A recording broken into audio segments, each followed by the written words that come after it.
Thank you for joining us this noon. I'm Sonica Dange. There is a dire situation developing in the Caribbean this afternoon as the people of Jamaica bunker down for Hurricane Beryl.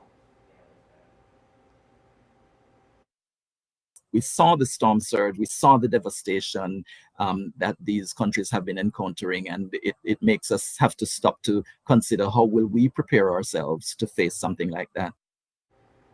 We know at least 6 people have been killed in Grenada. Leaders there say Beryl left massive destruction as it passed through the islands, and nearly everything in its path has been severely damaged.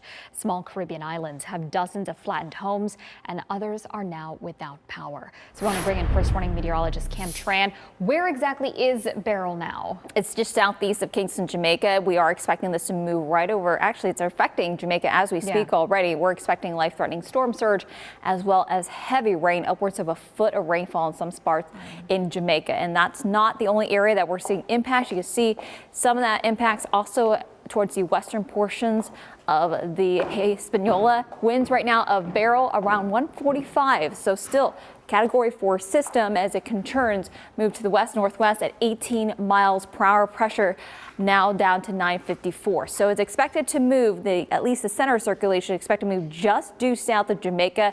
Still as a Category 4 storm as we go into late tonight, then head west towards the Cayman Islands as we go into early tomorrow morning. Then as it heads into the western Caribbean, you can see it makes landfall as a Category 1 hurricane early Friday morning over the Yucatan Peninsula.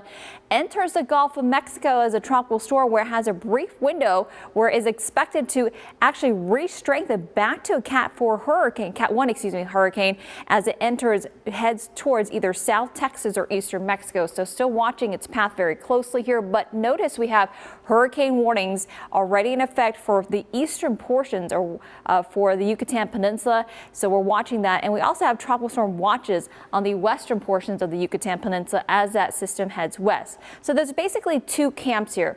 The first camp has that system moving more towards the eastern portion of Mexico. The second camp favoring more of a curve or a right turn heading towards either South Texas or Southeast Texas. So we're still going to watch this system very closely as it moves over the Yucatan Peninsula and passes just due south of Jamaica today and then re-enters into the Gulf of Mexico or moves over the Gulf of Mexico. And then we've got to watch it depending on where it goes after that. I'll talk more about our local forecasts here at home, including the big fireworks forecast that's coming up in just about 15 minutes.